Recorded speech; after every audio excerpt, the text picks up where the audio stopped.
Huh? Oh no. MatPat uploaded another Zelda Timeline theory video. What did he say this time? 15 minutes later. Huh. That was actually a pretty decent theory and he made some valid points. Right, so if you haven't seen MatPat's most recent video about the Zelda Timeline, I'll put a link to it in the description down below. To recap though, MatPat suggests that Hyrule Warriors should be added to the Zelda canon since it's the perfect game to link all the timelines back together and lead into Breath of the Wild. While this theory isn't entirely new or original, I've definitely seen people mention ideas similar to this online before, Matt does have a point. If Hyrule Warriors were canon, it would actually tie all three timelines together perfectly. Sadly though, it's still just a spin-off game. Sure, it's a spin-off game with a ton of love and care put into it, and hey, it might have even influenced future games a tiny bit, but sadly, it's still just a spin-off game and not officially part of the canon. That would make things too easy for us. I, however, have another theory. A lot of this timeline confusion seems to stem off the fact that Nintendo's actually changed the timeline before, and has sort of gone on record saying that the timeline is basically in a state of flux in which they can go back and rewrite history or change the order of events if they feel like it under the guise of new discoveries. And again, I've dedicated like an entire video about this, which I'll link somewhere either in the description down below or put it somewhere on screen, where I talk about how the timeline really doesn't matter anymore. Now, when I made that statement, I was mainly talking about all the current Zelda games. I wasn't really looking to the future that much, and now with the announcement of Breath of the Wild 2, I think I need to revise what I said. I still think the current Zelda timeline isn't that important, but I think Nintendo might be in the process of creating a new timeline for us.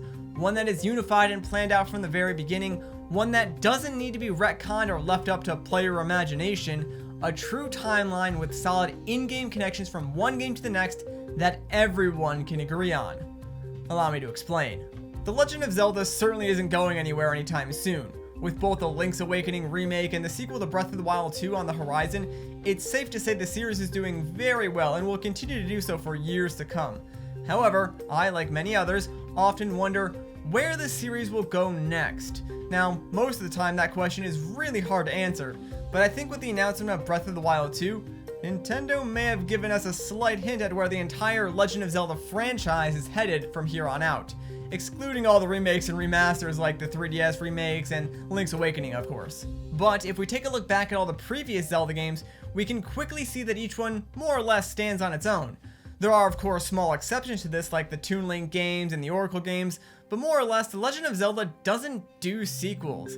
Instead, it builds games around a series of constants, which is why a lot of the games feature Ganondorf or Ganon, the Triforce, the goddesses, all that Zelda stuff. This formula is beneficial in the sense that it doesn't limit newer players at all. You can essentially pick up any Zelda game off the shelf and play it start to finish and pretty much understand everything you need to just from playing that game.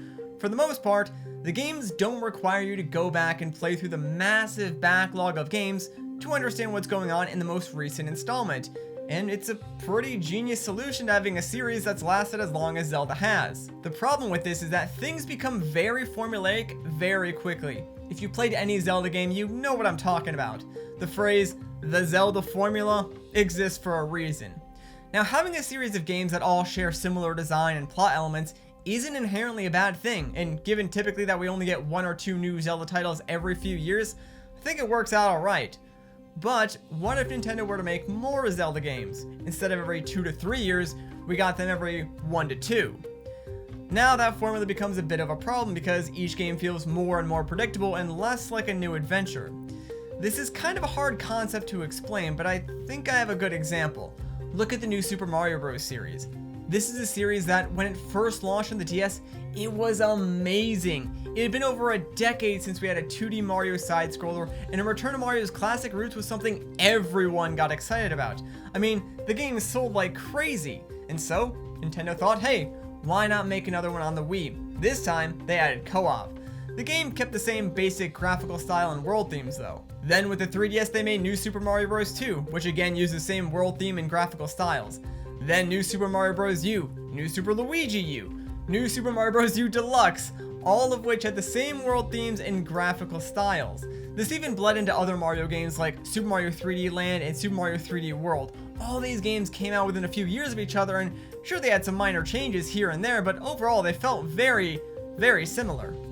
If Nintendo did that with Zelda games prior to Breath of the Wild, I have no doubt in my mind Zelda would have suffered a similar fate of the games feeling uninspired and stale. Another more extreme example would be sports games or any modern shooter like Call of Duty or Battlefield. Really, any game that has frequent releases is bound to suffer from the problem of becoming stale. Finding a balance when making a sequel to a franchise can't be easy. How do you keep your core game the same while adding in a bunch of new stuff to hopefully keep your players interested? I'm sure it's a tricky balance, so trust me, I'm not faulting any developers here since it's probably far more complicated than it seems so on paper. So then, what's the solution? You want to make more games, but you want to avoid the player losing interest. Well, I think the solution that Nintendo ended up going with was a soft reboot of the entire series. I personally believe that Breath of the Wild, along with its sequel, is Nintendo's attempt at soft rebooting the Zelda franchise. That's why Breath of the Wild was so hard to fit into the pre-existing timeline. It featured things like both the Zora and the Rito existing in the same game, which, according to the lore, shouldn't really be possible since the Rito are supposed to have evolved from the Zora. Stuff like that never really added up. Plus, it has a ton of Easter eggs and references to other Zelda games. That's why I think it's a soft reboot. They're essentially starting the series over, but they're going to keep some elements and locales from the previous games. This allows them to have both the Rito and the Zora in the same game, but also do completely new things that have never been done in a Zelda game before. By soft rebooting the series, they no longer have to follow that traditional Zelda formula. This also means they can create games in the Zelda series that easily continue the story from one game to the next. It might seem strange and kind of contradictory to do that since it would mean that someone would have to play the entire backlog to understand what's fully going on. However, I think that's something that Zelda fans have wanted for a long time, and something that a lot of people are used to these days. Tons of AAA big budget games are just franchises now that continue the story or tell a new story within the same world. I don't think it would be that hard for the Zelda series to do something similar, and having a continued story will definitely help the game themselves feel less stale. For myself, I personally love a good story, and I think video games are one of the best mediums outside of movies for telling a compelling narrative. I've played games 80 hours long just to see the conclusion of the story that hooked me in, even if the gameplay wasn't that interesting. If the story element was strong enough, it can do wonders for player engagement. Thankfully with Zelda, and in the case of Breath of the Wild, the core gameplay elements are already very fun on their own. Given that so much content was cut from Breath of the Wild, I don't think Nintendo is going to have a hard time including new elements into its sequel, or even the follow-up to that when the time comes. Combine that with a focus on telling a great story, and you've got a recipe for a new cohesive Zelda timeline ready to span the next decade or so. We don't even have to keep using Breath of the Wild's version of Hyrule either. We can still have time skips like in the current timeline which lead to different versions of Hyrule, all with different levels of technology and so on and so forth. As long as Nintendo is careful and plans these things out, a soft rebooted Zelda timeline could work almost exactly how the current system works, except it would just make sense right from the start. When Breath of the Wild was being developed, in almost every interview, Nintendo representatives would mention that this is Nintendo going back to the roots with Zelda. They wanted Breath of the Wild to be like the original Legend of Zelda. At the time, we all thought they meant that very figuratively, but what if they actually meant that literally, as in, they wanted Breath of the Wild to be like the original Legend of Zelda in the sense that they wanted it to be the start of the next generation of the Zelda franchise, the start of a new timeline. This would kind of make sense considering it does away with so much of the previous Zelda formula, yet still keeps some of the most familiar aspects from the Zelda series, such as characters, key items, the Triforce, Master Sword, and so on and so forth. Plus, Nintendo has been very quick to just dismiss its placement in the timeline. The most definitive answer we got was, it's at the end, which, seeing as the current timeline has 3 splits in it, well, that's not exactly a definitive answer. Now, it might be still too early to tell. I mean, Breath of the Wild is the first Zelda game to get a direct sequel since, Wind Waker got Phantom Hourglass and then Spirit Tracks. It's been a long time is what I'm saying. However, I think there is some evidence there, and I, for one, would absolutely be fine with Nintendo creating a new timeline for this new generation of Zelda games.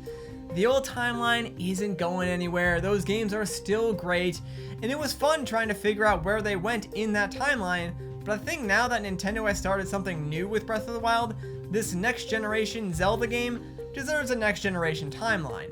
Breath of the Wild and its sequel could be the games that kick off the next 2 or 3 decades of Zelda games that all connect back to each other flawlessly.